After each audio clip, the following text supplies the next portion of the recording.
Well, annotations solve a fundamental human need of people to relate to other people and share information to each other. And so it's actually fundamental. It's been something people have wanted for a long time, but it's been difficult technically, but now its time seems to have come. It addresses so many needs of people, of what they want to do, whether they want to comment on things or express their opinion or edit or change things that they're working with, whether it's text or documents, and possibly in the future video.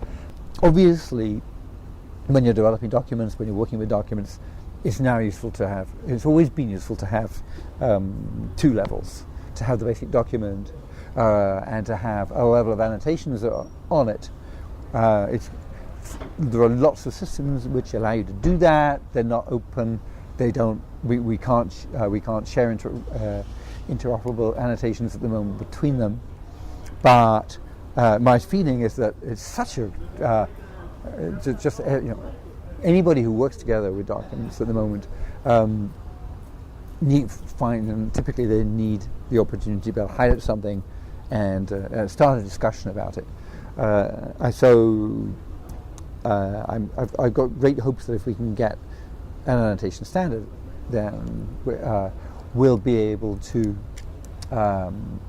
share annotation between different types of software, and the use of annotations in reviewing things, in education, for example, allowing a class to all discuss things, to discuss a given document which is out there and where they don't have right access. I think hopefully it'll become much easier. I think it's an exciting way to contextualize communication and lets you build deeper conversations by referring to what's gone before. And we know since the beginning of scholarship that you get further by referring to what's already been done than by trying to recreate from the beginning. And if we can, links gave us one step in doing that.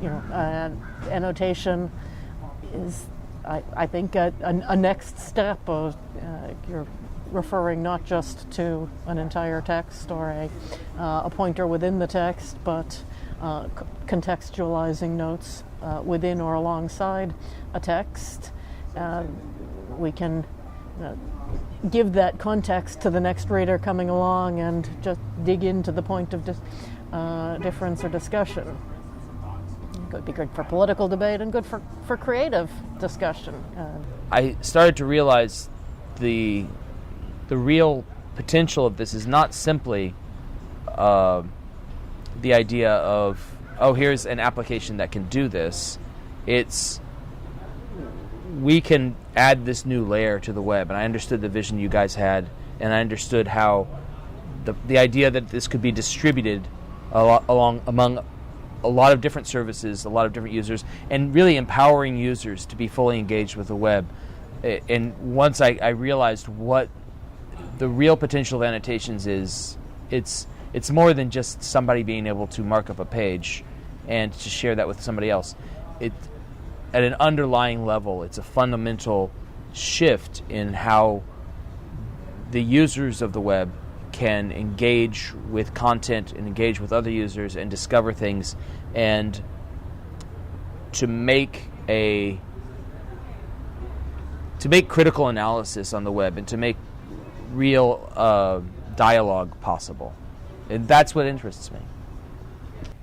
I think I can only speculate, but the idea of annotation as a way of interacting with digital documents has been around since the dawn of the web. Of course, annotation has been around for many, many hundreds of years longer than that, but since at least the 1960s, and in some cases much earlier, people talking about the power of digital documents have recognized that one of the aspects of these digital documents that can be incredibly powerful is the ability to make references from sections of those documents to other documents in order to build, if you like, a browsable web of information.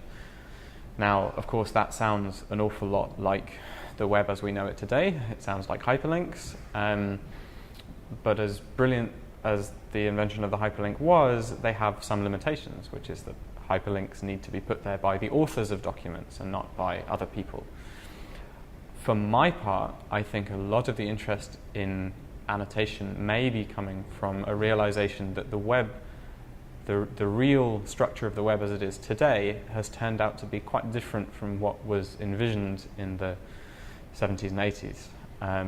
In particular, many people who use the web perhaps restrict their browsing to half a dozen large websites. I'm thinking of the Wikipedias and Facebooks of the World Wide Web, these huge monoliths that essentially accrete information, and they provide a really useful service. Wikipedia in particular is an extraordinary example of the accumulation and sorting of human knowledge in one place, and the problem that it solves is how do we navigate an inordinate quantity of information on the web, and an amount of information that is increasing far more every day than any human could read or ingest in a lifetime. I think perhaps the interesting thing about annotation is that it provides an answer to the same problem. How do we understand these vast quantities of information? How do we begin to find the connections and linkages between different ideas? But it perhaps answers them in a way that is decentralized. It allows individuals to annotate documents that they didn't author, rather than requiring that the organizational structure centralizes, as in an entity like Wikipedia.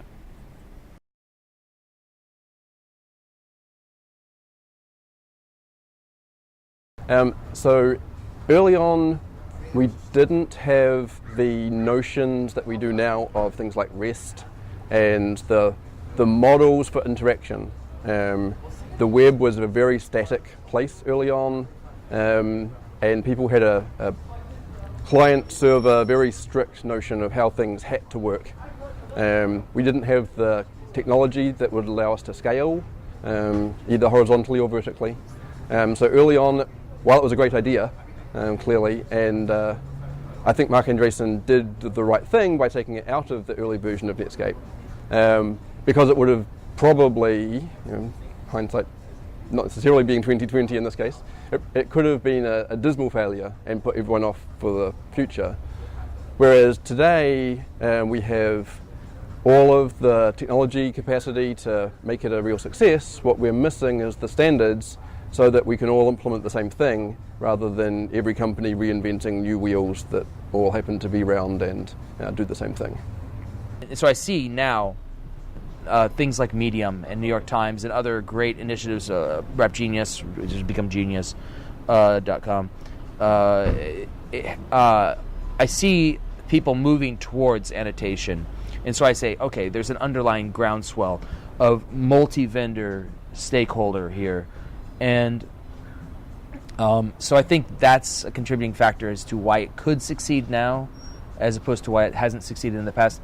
I also just think that the technology wasn't there before. One of the things that's missing from the web is this idea of a robust anchor, being able to link to not just a web page, but to an arbitrary string that the author didn't already designate. So right now I could link to a heading that has an ID or a paragraph that has an ID, but I couldn't link to one particular sentence within that and have that work across different browsers and across different sites.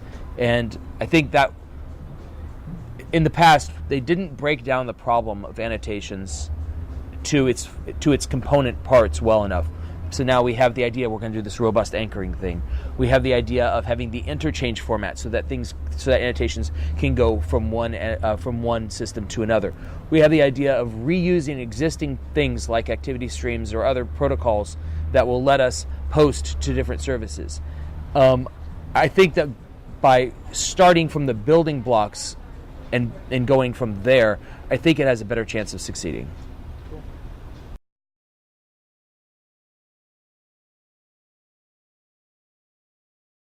So the biggest challenge in annotation at the moment is the robust anchoring problem, where if you go and annotate an article on the homepage of CNN, for example, and you highlight some text and make a great comment about it, if you came back 10 minutes later and that article is moved in the page, it could be that your annotation no longer anchors correctly with that article. And the next day, maybe your article is still in the CNN site somewhere, but it's probably not on the homepage. So how can we find where that content has moved to then successfully reattach your annotation so that the value add that you've given to the community can be maintained? Well, one of the coding challenges I encountered was how to set the anchors for annotation, and there wasn't at the time I was looking at it a good way to identify the spot in the text that you wanted to annotate except by gigantic pattern matching expressions. So better tooling to identify positioning of notes is probably important, but I think we're seeing that that's important now to a whole lot of other efforts that might be converging. So digital publishing wants sort of page numbering that persists across various formats in which you might read, and that too is a principle that has been important in legal scholarship. You need consistent references to the page number of court cases, even if you're getting them from electronic or print media.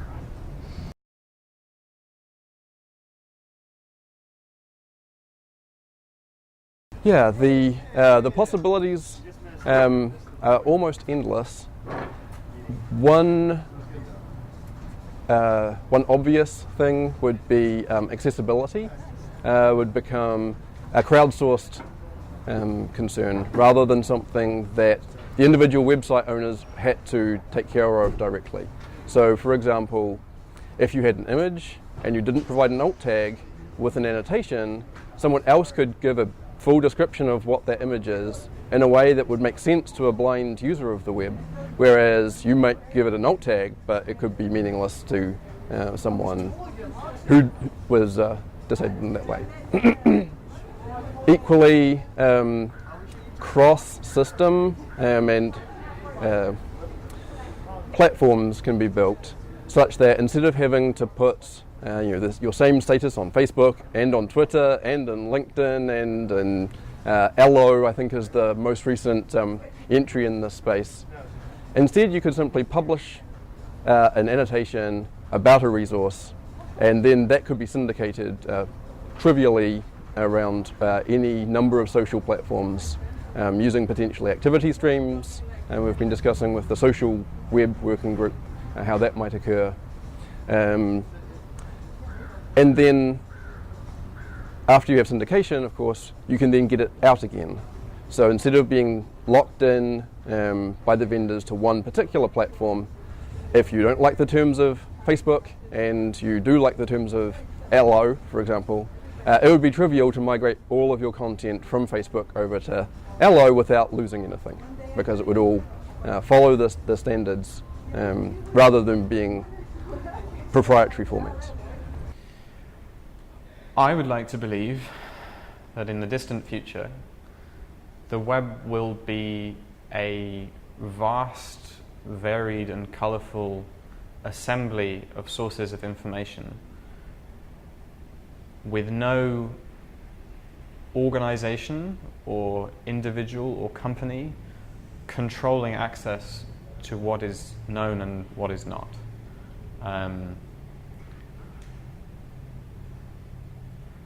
Annotation provides us with a way of navigating that information that is analogous to the way we navigate information in the real world and in libraries, which is that we browse.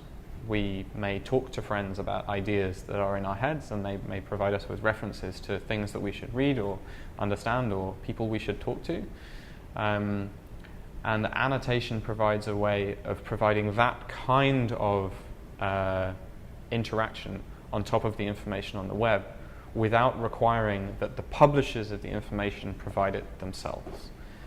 So the future that I would like to see, perhaps not the most likely outcome, but the future that I would like to see for annotation on the web is one in which annotation becomes a layer of information that sits on top of what is published on the web, that is provided by people you trust or people that you know or people who hold views perhaps opposed to yours, who you want to be challenged by. As distinct from a future in which the only way to make sense of the vast array of information on the web is by going to web properties, maybe not controlled by individuals, but web properties that are nonetheless themselves accumulations of power and information. I would much rather that the information were distributed so that in the event that any one entity can no longer survive, in the event that the Wikimedia Foundation can no longer raise money, we don't end up with a crisis in which we lose a vast amount of knowledge.